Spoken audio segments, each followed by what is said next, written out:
So listen, here's the deal. We're going to talk about something good, something bad, and then something good again. It's going to be like a happiness sandwich with some shit in the middle of it. And on one hand, I thought, like, hey, you want to believe the person. And it seems the kind of thing that that draws folks over. And I'm like, I'm not quite sure of this. But I'm almost confident that if all of that, sorry, we're driven down conspiracy corner.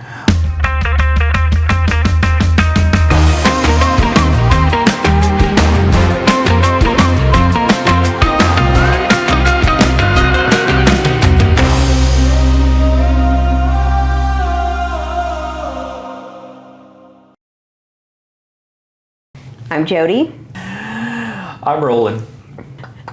And this is Possibly Pickled.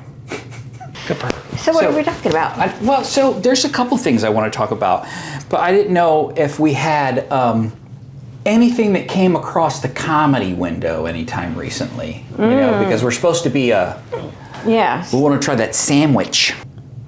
The World Diddling Championship. Oh my goodness. You want to talk about that? Yes, I do. Okay. So yeah, I would love to talk about the World Diddling Championship. Don't you just love the World Diddling Championship? Okay, so the video you sent me was from the 1974 World Diddling Championship in Scotland, and I cannot remember the name, but The Scots know how to diddle. I have to look at. I don't remember the name of it, but then I'll look at it. You know, in post. Yeah. But yeah, so we were watching, and I'll put a link to it down in the comments. Yep. Because it was on the BBC archive. That's where it came from. Anyway. I love the BBC. I know. Jody loves the BBC. What? What? You do. You like their crime dramas. Oh, that BBC. Yeah. BBC One, BBC Two. I thought you were Sometimes talking. BBC Three. I thought you were talking about. No, I was not. Okay, so, but so long as we're talking about the BBC, we can talk about the diddling competition. Okay. Because there was a diddling competition, and I read the headline that was like the diddling championship, and I, of course, can only think of anything that is diddling, and it is not what I thought. It is definitely not what I thought. So it is basically making music without words, is the way I would describe it. Mm-hmm. So if you were like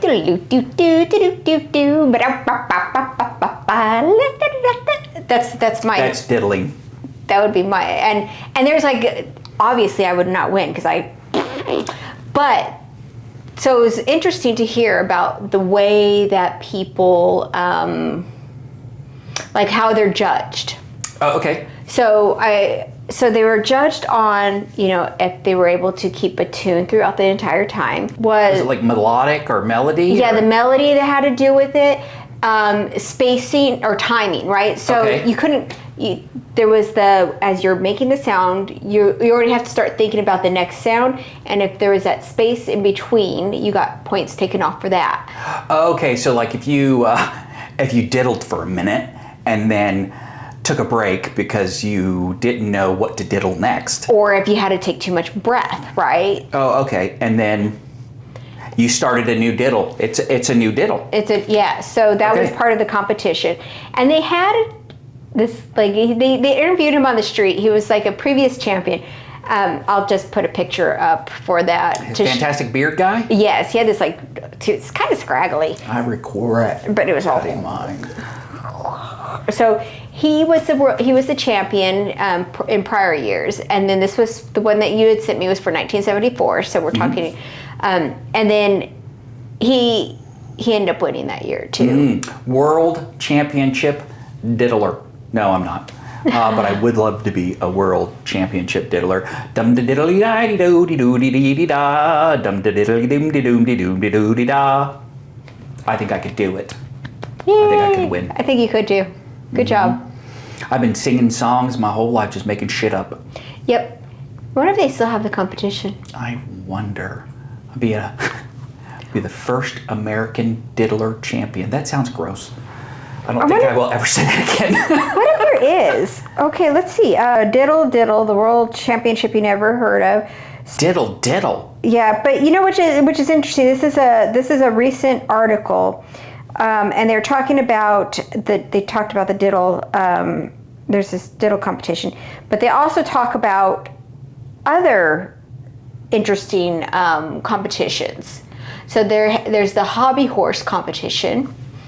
I've seen an awful lot of the hobby horse online. It is fantastic. Yeah.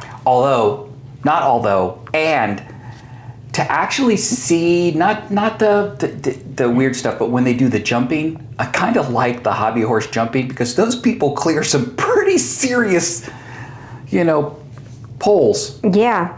They have chess boxing. I don't know what that is. Tuna-rama. Yes. That's weird. A toy. And it has, it's a stick and it's kind of like a cone on the top. And then, and it's got a ball on a string. Mm-hmm. And then a cup on one side and something else on the other. And there's just all these different tricks and there's a competition for that. Right? Yeah. It's like, like yo-yo, right? Because that takes, Diddle, two-man and a fiddle. I'm sorry, I've had that in my head since you said diddle. I just can't get rid of it. So, but do they have, and there's have you seen video of this? Yeah. I wish I could remember exactly what the name of it is. Hopefully someone will put it in the comments what the name of the little stick throwy thing is. But I have no clue. Yeah. No clue. I do want to transition to maybe our shit in the middle because I got things I want to talk about. Okay, buckle up, folks. Yeah, what do you got for me? The first thing I want to talk about is doxing. Mm-hmm. And the willingness of people in power to not only dox someone, but also do so in such a manner that suggests falsehoods. Okay. And what I'm talking about is something that you shared with me, where a public poster did some research on a judge who put a stop to payments, or no, not to payments, to firing of federal employees. And then someone looked up the judge's daughter, pulled her public financial disclosure report, which everybody has access to, so it's not technically doxing. It doesn't provide like an address or anything. That's public. And then some other personal information to include her photo, and basically said, hey, this is the judge's daughter, and he did all of these acts. He overturned or he blocked the action because of his daughter. If you dig a little bit deeper, though, you find out that his daughter left federal service at the election. So in January, she departed the agency that she worked for.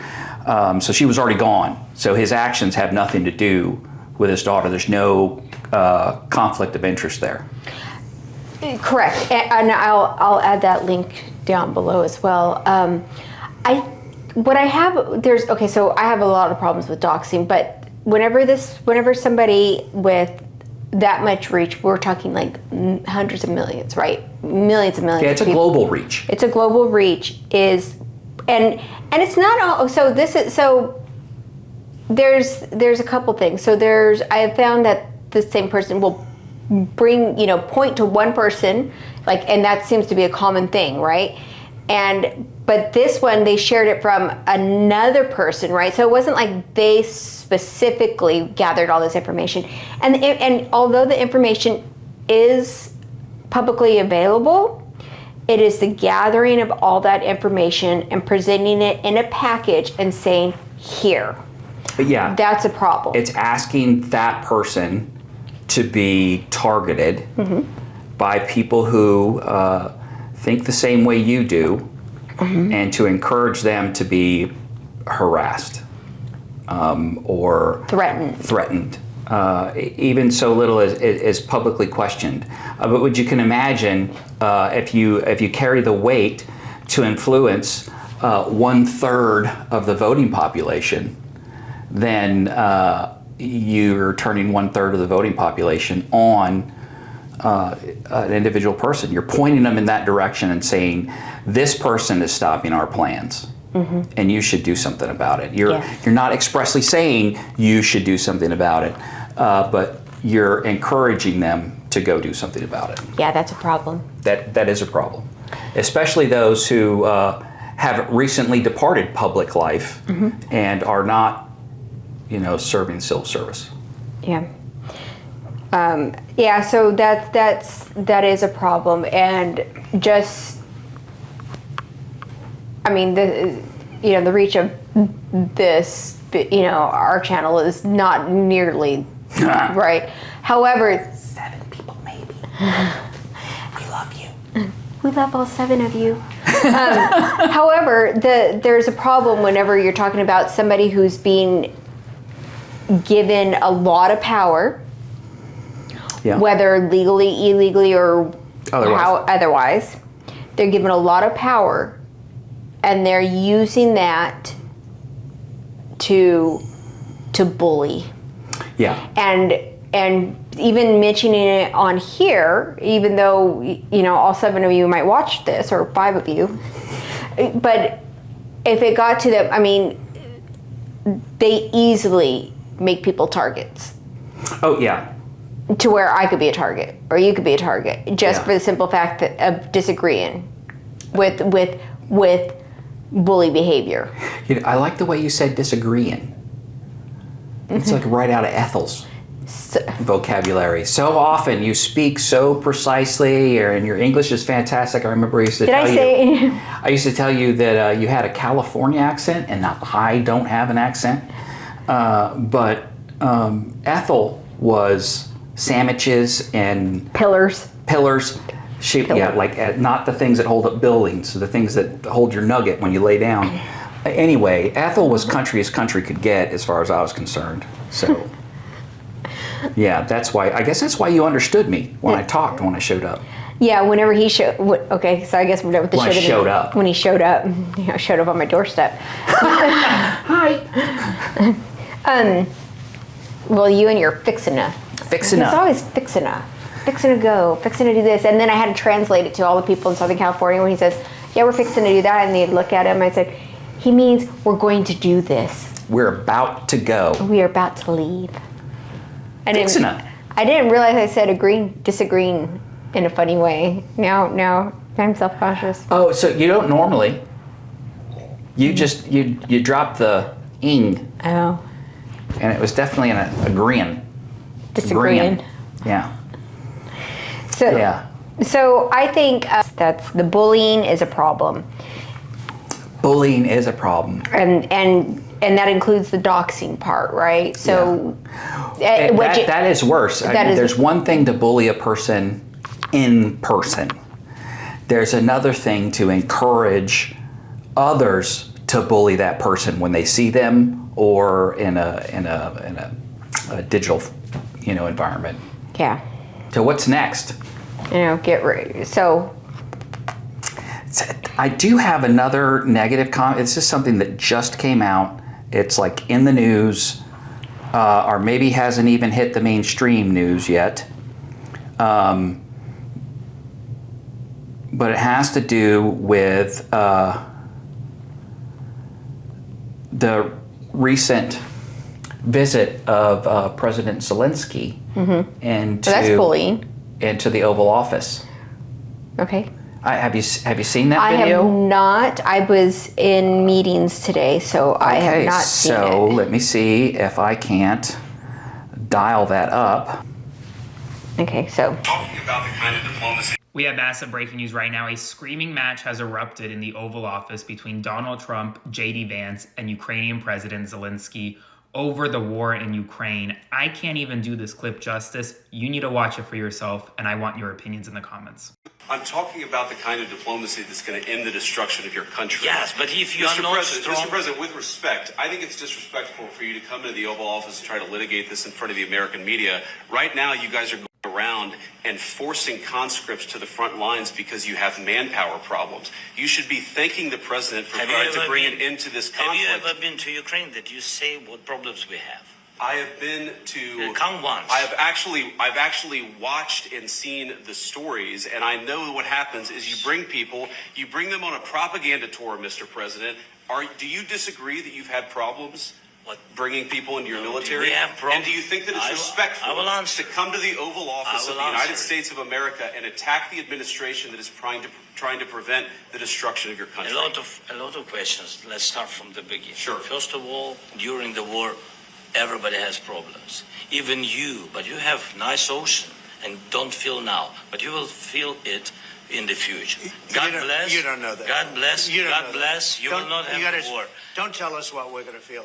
We're trying to solve a problem. Don't tell us what we're going to feel. I'm not telling you. Because you're in no position to dictate that. That's Remember exactly this. I'm not You're in no position to dictate what we're going to feel.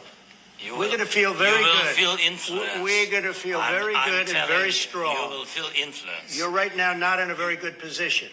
You've allowed yourself to be in a very bad position, and he happens to be right about it. From the very beginning of the war. You're not in a good position. You don't have the cards right now. With us, you start having not cards. Playing cards. But right now, you don't. Yeah, you're playing cards. Mr. President. You're I'm playing very cards. serious. You're gambling I'm with the the lives president of millions of people. You're gambling with World War III. What do you think You're gambling about? with What do you World think War III. And what you're doing is very disrespectful to the country, this country. I'm That's with back all to you. respect to you. Far more than a lot of people said they respect. should have. Have you said thank you once? A lot of times. No, in this. You would assume he says, "Is this how we treat our allies?"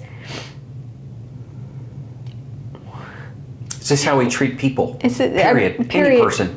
No, and especially whenever they're like, I just cannot believe this. I just cannot believe this.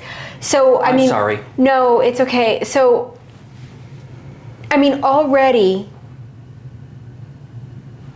Trump has said that it was Ukraine's fault that they were invaded.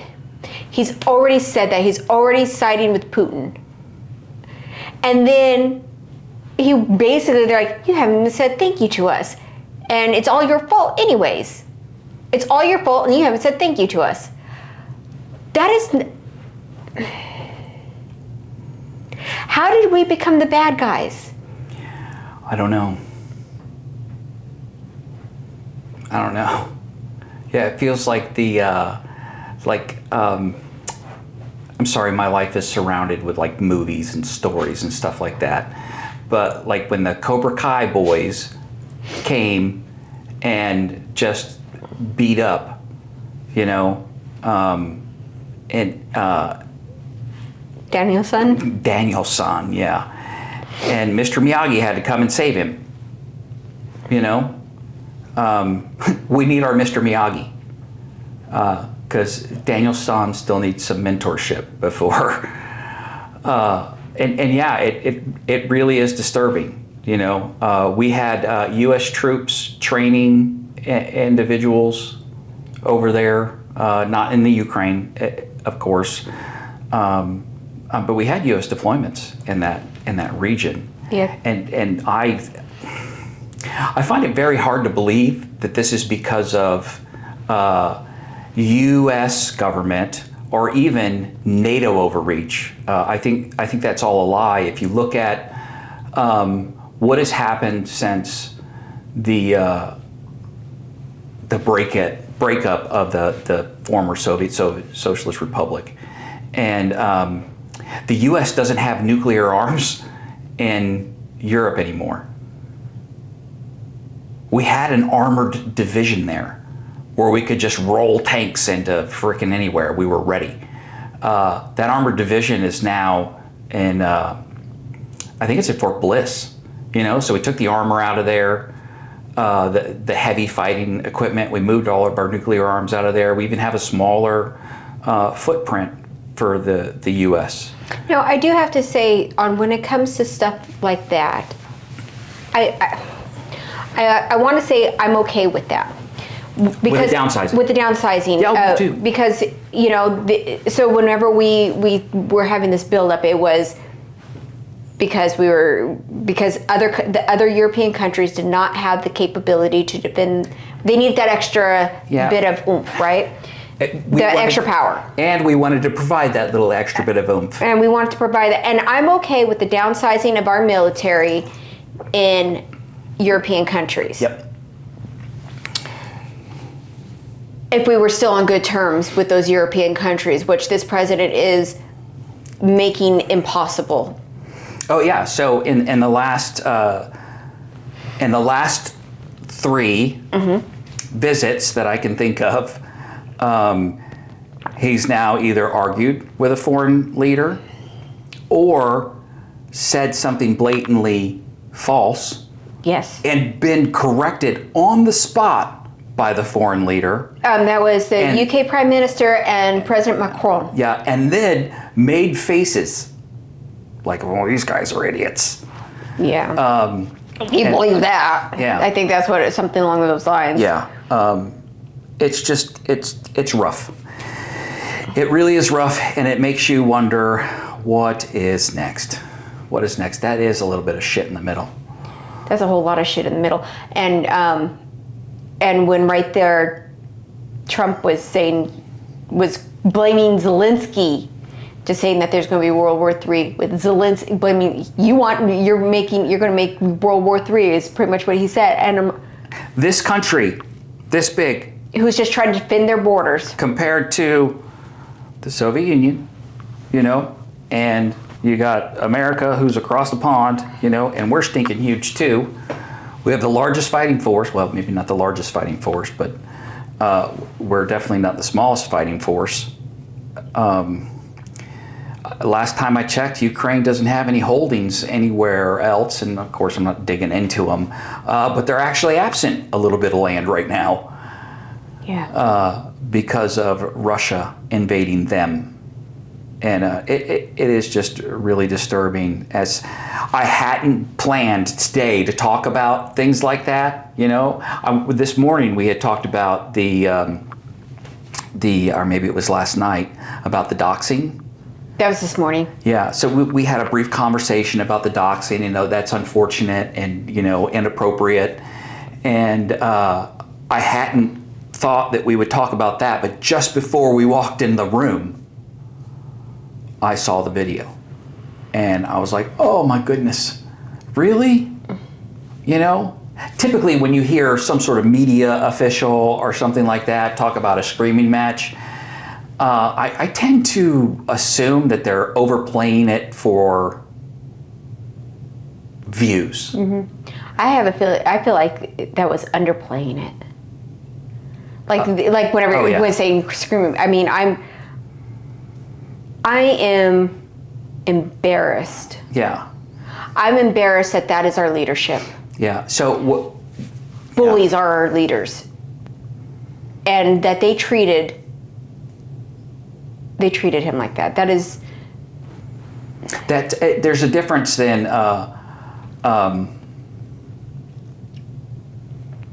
exerting soft power. Which it's not unknown. America exerts soft power. Yes. Globally, and sometimes a little bit of rough power. We have the largest fleet.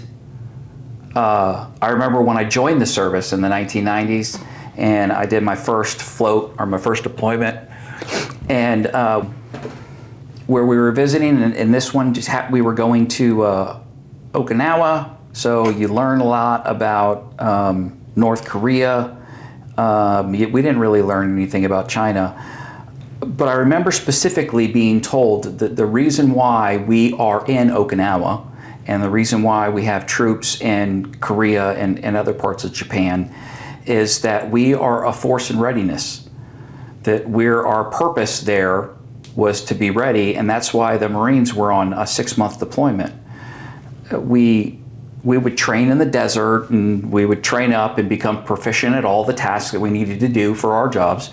And then once the entire there was a cycle, you know, every 4th month, another company was going over to fill that requirement, and that company basically had 2 years and 1 month to make sure, or 1 year and a half. Doggone it! Sorry, I can't do math.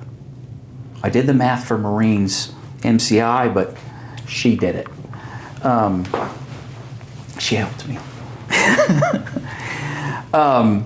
Had to get promoted, man. At a year and a half, they had to be ready to go. You know, and we spent a lot of time train until you go, to be a force in readiness in case something happened. So that's soft power. Yes, that's why we're there. And one of the ways we use the diplomacy, and one of the things that they are dismantling was using USAID. Yeah. So you do these. Okay. So one of the ways that we use the soft diplomacy was using. We have a couple of agencies, right? We have. We had USAID. Yeah. And that was providing aid to developing countries, because if we provide the aid that they need, you know, we're talking about, you know, yes, sexual health, know, so condoms was a big thing because a lot of disease gets spread sexually. And birth control, right? So you use condoms, or you send condoms, you have people on the ground, you have clean water projects, right? All these different things make it safer because they are turning to the U.S., right? And whenever you talk about like the loyalty, like, or where they would turn, you know, the U.S. And instead of other countries who would be willing to do the same thing, like China and Russia, and, you know, in that respect, right? So we have USAID, we have the Millennium Challenge Corporation, right? And they had compacts, and they worked with USAID, and they worked with the Development Finance Corporation. DFC. Now DFC was more loaning money to American companies, or they had to have some sort of American tie. So they had to have somebody on the board, they had to have part ownership or use of a company in the U.S., and they would do projects, and it was a loan, right? So they were being paid back from these companies that were doing projects. So they might have a clean water project, and so, or they might do micro loans, or bringing farming equipment, or political interest, right? Was it the DFC instrumental with the? We actually had the acai berry. Yeah, the acai in Sambazon, who has. Is that a company? It's a company, Sambazon. So what they found with the acai berry was that, you know, people love it. But when they harvest it, it has to be immediately processed, because it goes from harvest to degradation of the berry, rot almost immediately. Almost immediately, yeah. So you have to take it, and they had to. So they borrowed money, and they set up a processing plant in Brazil. Whatever country it was. Yeah, I think it's probably Brazil, right? We'll look it up. I think it's Brazil, but they set up a country, or so you had an American company doing this, and then they also did political risk insurance as well. So, but there was actually projects that we had done, or the U.S. had, in Ukraine. So the part of the reason why they did that, why we had there was the approval of these projects to do in Ukraine, was because to build up the tourism, right? So you have tourism, you build up these a hotel that was previously bombed.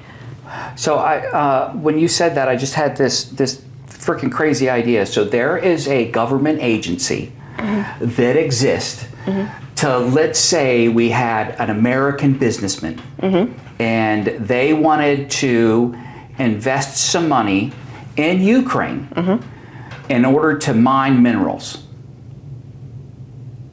out of Ukraine. Okay. And of course, to mine those, to bring those back to America, right, for products, right? I'm going to let you finish. Okay. And then he loans money from the DFC in order to do the business there, to improve their lifestyle. And any money that's made there gets paid back to the American government? Or Yes and no. Yes and no. So there's a couple things. First, the company would not be able to get the full amount of loans elsewhere. So they would have to request loans from like banks or in that process. Okay, so just as an example, Ukraine is in a bit of a conflict danger area. So most banks won't want to loan to them because they're in a conflict danger area. So then the American government can step in and create the loan. Essentially, yes. Okay. So in addition to that, now mind you, since there is this amount of conflict, the risk might be too much at this point in time. I understand that. Because there's the possibility. So like at one point in time, there was like a couple projects in Russia. Now another project that we had in Ukraine. So let me get back to your example, then I'll talk about the other. So kind of, sort of, yes, that could work. But the problem with the thing, it has to be a benefit to the developing country. So yes, there was that mining. So like if they are shipping the product out of the country, I mean, I'm sure there's a lot of political stuff that has to go into that I am not necessarily caught up on, right? Yeah.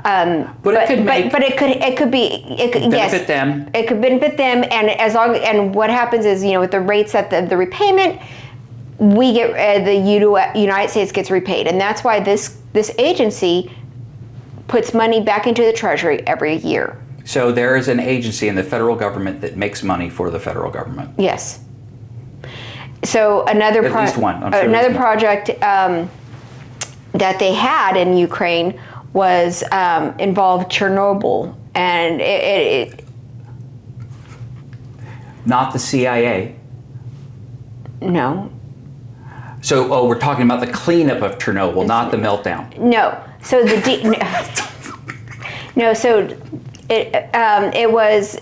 it was a project to get rid of the spent nuclear. Okay. Right. So what was happening was Ukraine was shipping it to Russia, and then Russia would take it. So, but what that was leading was that was kind of like making Ukraine dependent upon Russia to get rid of their spent nuclear rods. Right. So the project that was funded, or was supposed to be funded, it was 5 years ago or so, was to build a facility to take care of their spent nuclear, and reduce that dependency upon Russia. So at one point in time, yep, there was trying to make, to keep, there is that identification that Ukraine needed to be separate from Russia.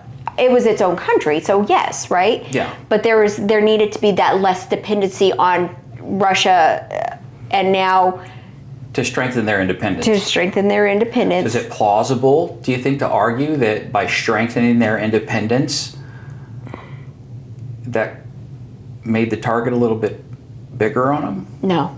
Okay. I mean, maybe, but Russia attacked them because they wanted the land, because number one, it gives an opportunity for product movement and minerals, right? So you have minerals, and you have like being able to get to use, because Russia is kind of, they have to go through the Baltic, right, to get anywhere. It's the same way why they took Crimea. Yeah. Because Crimea gives you route to the seas. Yes. Or seas in the south, which Russia doesn't have, which is important. For them. I think for any nation to be able to trade, yeah. I mean, you know, and because they do have ocean access, but they want that immediate access, and so that's part of what the issue is. Yeah. And so we have at least a few agencies that were doing work with Ukraine, right? For the good of other countries. For the other good of other countries. For their safety. I thought and for ours, right? Yeah, and it benefits us as well. Yes. Right? Because the more friends we have, the less bullies we have to put up with. Yeah. Convenient. And now we become the bullies. Yeah, well, yeah. I thought about another soft power use that happens on a regular basis, and that's world emergencies. And not so much the aid and assistance that we might send them in food and water and what have you, but the fact that we can deploy, Marines and sailors everywhere at darn near a moment's notice, and there's rescue ships and hospital ships and things that can be moved to different locations to provide services to people who are in need. I mean, and I mean, we need to be able to do that we need to do it for ourselves. For ourselves, and helping other people's good practice. Yeah. And it also allows that opportunity for when other countries are able to offer a hand back to us when we need it. Oh, yeah. Right. Right, and that's part of it, right? So you have this global partnership instead of keeping yourself on an island. Yeah. That's an interesting concept, right? So we could live in a world where as the population grew, everybody had their section, like their section of land, their section of property, whatever it is, right? And then of course, as time went, we would probably each lose more and more of that section that is ours. Now, we could change the way we thought about it and not think about it as just this is my little section. And we could think about it as, well, here I can do this and you can do that, but together we can do more stuff. Isn't that kind of why we have the EU? Yeah. So why we have anything? I mean, because that's why, so there's that autonomy, right? Of each country being its own country, right, with their own rules and regulations, but they have a global or grander cooperation with a common interest. NATO, common interest. And it doesn't mean that you have to do things exactly the same way as other people. It's a common interest, so it's worthwhile to have the common interest, or you could just focus on yourself, So with one, it's a thought experiment I used to have with different people, and if I could have one performer that I could guarantee that they're always 100%. And I had 100 performers that at a minimum always hit 1% of performance. That's their minimum performance capability. I would take 100 ones over 100. Because even powered at full strength all the time, never gonna break, all I need is one of these guys to perform by one more, and we beat this guy. Yeah. It's the power of compounding. It's like as if you were an investor. The power of compounding. You want your interests to grow. And when do your interests grow? When you think about the welfare of everyone. that's how you make your interests grow. You want to get wealthier, of course you do. Everybody grows at the same time, you know? That's what we want. That's what I want. That's what I want, but I don't think we're headed there. I think Yeah. I think the whole growing and getting wealthier is being very limited to a very select few, and the people that were hoping that they were going to benefit from this election, I think are finding out that they're not in the in crowd. Oh yeah. I think they're calling it the FAFO thing, the FAFO movement, the fuck around and find out. There was an attempt to co-opt the fuck around and find out, like have it flip sides. It seems there's a little bit of upsettedness with the FAFO, but if you're in the find out phase, I'm just like, welcome to the world of find out. Yeah. Because we're already living in find out. And I'm sure that there is something that I could have done before this time that led me here. You know, there had to be something at some point in time that I did that led me here. So, you know, and I think that whenever sitting with the, you fucked around and found out, there is something that I could be like, you kind of like, you want to be so petty. Yeah. There's like part of me that really wants, but you know what? Honest to goodness, I'm like, I really and truly just want the best for everybody. Can't we just fix it? And the direction we're going is not fixing it. But and unfortunately, and that's what I but now that it's happened, now that we're currently where we're at, and we see this, like, I don't know. I mean, the president was threatening going to World War III, and I think he's just been itching at that, right? So there's... I don't know, was World War III in the Project 2025 memo or book? I don't know. I read part of it, but I think what you really need to be asking on that one, which you don't know, and I'm not poking fun, but you should ask a Zionist. Because the Zionists are going to be the ones who know, because those are the ones who want the second coming. Oh, okay, so the president, I mean, with this meeting with Zelenskyy, looks like he's just itching to get into World War III. Yeah, right? So there's, as far as planning or getting into World War III is concerned. Oh my God, I know why. Go ahead. Because he doesn't want there to be another election.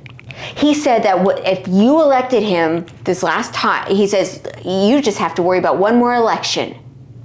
He was planning on this. He was planning on making it some sort of global war so he could stay in power. I'm the one on post-traumatic stress disorder anxiety medication.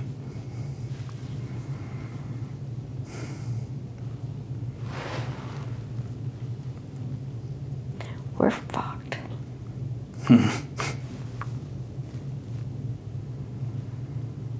I'm going to need something stronger than this. Yeah. Oh. Yeah. Oh. So there was a recent video released that I think the tag on it was like a News Nation. And I hate to give them a plug and the video a plug. But there's a young lady on the video. She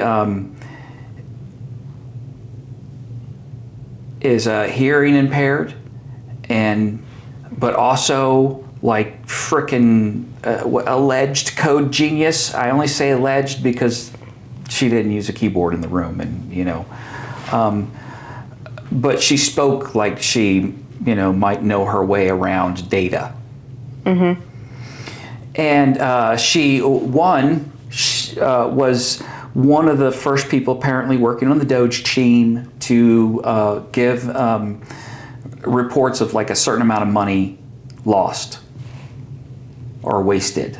Or it was the other way around. She found it searching somehow and then gave it to the Doge team and wound up on the Doge team. Yeah. Either way, it doesn't really matter. What matters more about that conversation that they were having is where she went to the next level. She said she was going to use all the data that they had available to them now to make all of the financial and interpersonal connections to all of the people who are in DC, whether that be federal employee, senators, congresspersons, and basically where she would be able to show a heat map of, and I mean, NGOs, all the interaction of all of them. And on one hand, I thought, like, hey, you want to believe the person. And it seems the kind of thing that that draws folks over, and I'm like, I'm not quite sure of this, but I'm almost confident that if all of that, sorry, we're driven down conspiracy corner. If with all of that information, what do you do with it? We're eliminating all of the bureaucratic road bumps, civil servants, to the rule of law, right? So they stand in the way of people breaking the law, political people breaking the law, right? So where's the next roadblock after the civil servants are gone? The Senate and the House. The Senate and the House. Right, and you get rid of them by showing their corruption. Yeah. Or their alleged corruption. I mean, some of them are totally corrupt. They could be, actually. They could be. If you've had somebody who could run the Federal Register through our NARA's records through some magic tool, you could probably, data some crazy stuff. Well, I mean, that's what they're doing with AI, right? So so if they're doing that heat map, then what happens then? Of course, all Americans, rightfully so, would say, get those criminals out of office. Out of office. We'll elect new ones. Yeah. So they're eliminating the civil servants. They're eliminating as many civil servants as they can. They're putting loyalists at the head of agencies. They are taking the military. They are removing nonpartisan military leadership and they're bringing in loyalists. Yep. They are trying to remove our representatives, congressmen, representatives. We don't know whether they're trying to remove them or not. That was just a video that if you believed all of the information that they just showed in their video, then you would lead to that being the next step. Or you could lead to that being the next step. That is only if that conspiracy-esque. I've only seen it once. I haven't seen it on that person on any other media sources. It looks like it's disinformation because you don't recognize the reporters and what have you. Okay. So, I mean, if you're not disinformation, I'm sorry. Yeah. No. I couldn't validate the content. Right. But if I had spent the time to validate and dug a little bit deeper, and it turned out to be true that they had all that kind of information, I want it. I want to look at that. They also want to look at the files for Epstein's files. Well, yeah, don't we all want the Epstein files? Yeah. All of America wants the Epstein files. Yeah, they're holding on to that one. Yeah, I wonder why. Okay, so here's what I think. Whoever was responsible for like little black books or something like that, somebody messed up, intentionally destroyed, Who knows, right? This is definitely Conspiracy Corner, and I love it. So I would be willing to bet that they just can't find it. All of the records. They have everything that they know they have, that they were taken to trial. The rest of the stuff just got lost. I bet you, I'm sure that, I think that they still have it. Yeah. I think that because of some of the people who are on that list is the reason why they are not. They're like, okay, so, so what happens, right, is Pam Bondi says, the president says release the files, and goes to Kash Patel, right, and says, Kash, give me the files. And Kash says, all right, I'm on it. And he goes and he looks through the files, bang, bang, bang, bang, bang, bang, bang, he opens the files. Like all of us, if he's got the book or the what have you, he's kind of thumbing through it, and he starts seeing the names that are on it that might be the same people in the conspiracy theory video lady who knows all the money and stuff. Anyway, so he starts seeing the names on it, and they may or may not have included his boss, right? And who's getting a little close to senility, you know?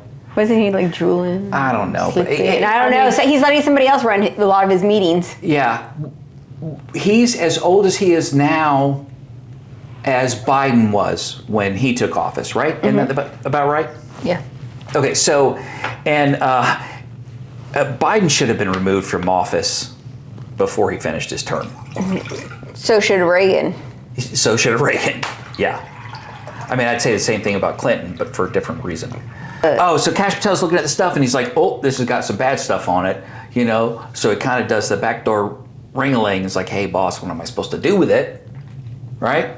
And then the boss is like, well, just give her the stuff from the case, from like the actual case, because all of these parties were not party to the case, so they would have been protected anyway, right? So they wouldn't have been in the case file. So he hands her the case file, and Pam's like, what the fuck, Kash? This is some bullshit. Give me the real deal. So you think that's how it went down? I don't know, man. I don't know. I just think that there's information that wasn't being shared to protect people's boss. Yeah. So, and but we're not sure who that boss is. I don't know who that boss is. But I think that they have the information. But one of them might have been Prince Andrew. I think that they have the information, but they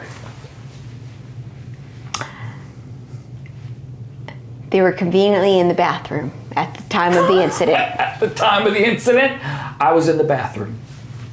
True story. So I think... Yeah, now's a good time. Okay, so we were in Germany, and man, this was years ago. We're done with the shit part. Yeah, we're going to the fun stuff. We're going to the fun stuff. We were in Germany in 2011 and ish, and while we were there were several other service members who were there with us. Okay, so we're in Germany, and we're living in Wiesbaden, Germany, which is just outside of Frankfurt, and then we go to link up with some old friends in a place called Kaiserslautern, or actually Rhine Ordnance Barracks, and that's K-Town is what a lot of us call it. But we were a military police company that used to be assigned there, and some of my old friends from different bases all came together to have, drinks, hang out, karaoke. It was the service members and family, because we were, and we still are, a pretty tight-knit group. Yeah. So, anyway, one of the guys ends up, we'll call him Mike. Mike's known for his beautiful attitude and his calm demeanor. So Mike's wife is sitting down at the table, and there's this guy who comes up and he keeps, kind of hitting on her and talking to her. And Mike he's calm, he really is. He's just kind of chilling out. And he's like a duck. Yeah, you can see it in his eyes. per se. That his little legs are really treading water underneath the surface, but on the surface, yeah, he's a duck. So I had been drinking, definitely. Like I wasn't driving home. I had not been drinking, and I at that time was singing karaoke. Yeah, and I had been doing karaoke as well. And then I forget exactly what happened, but I made the decision to get up, walk out of the room, and go to the bathroom. Because I could sense that shit was about to go down.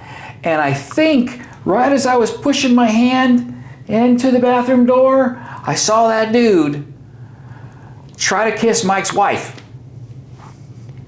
Yeah, and at that point in time, I mean, I know what happened. Yeah. But if I was ever questioned, yeah. I was just over there singing karaoke. Yeah. And he was in the bathroom. I was in the bathroom. And he comes out of the bathroom, he's like, it's time to go. I came out of the bathroom and the dude had a cut across his nose and he was bleeding, you know, kind of one of those, you broke my nose faces on. And we just gathered our... I walked out, and additionally, Mike had a little bit of a red spot on his nugget, like right in the middle. And I'm not saying that's what happened. I wasn't around. It wasn't blood. It just seemed like a red spot. And like, even intoxicated, I walked out. I put 2 and 2 together. We gotta go. We gotta go. And everybody from the old unit just cleared house. They were gone. It was like the cockroach, like the light turned on and we all were cockroaches and gone out. Yeah. Now I know Mike. I think flew out the next day or the day after. I forget when, but I was working in operations, and I had to answer some questions. But luckily, at the time of the incident, I was in the bathroom. I was just singing karaoke. I don't know what was going on either. Yeah, they didn't ask her anything. Nope. No, but at the MP station, one MP station who's doing a report of something that went down, and another MP station, when they call me at work, I got to answer their questions. Yeah. You know. But you were in the bathroom. But luckily, yeah, I saw that guy. Yeah, I saw him hitting on Mike's wife. Yeah, just as I went in the bathroom, I saw him try to kiss her. But I just walked into the bathroom. So at the time of the incident, I was in the bathroom. I was in the bathroom. And I bet you if you asked Mike right now, he would tell you if something had gone wrong, he would say, at the time of the incident, I was asleep. Because it's better to get in trouble for malingering or dereliction of duty than for doing the thing. Mike's a smart man. Yeah. Grumpy. Yeah. Grumpy, but smart. Thanks for joining me and Roland at this episode of Possibly Pickled. This is the part of the video where I ask you to like and subscribe and to follow along and leave a comment. And we'll see you next time.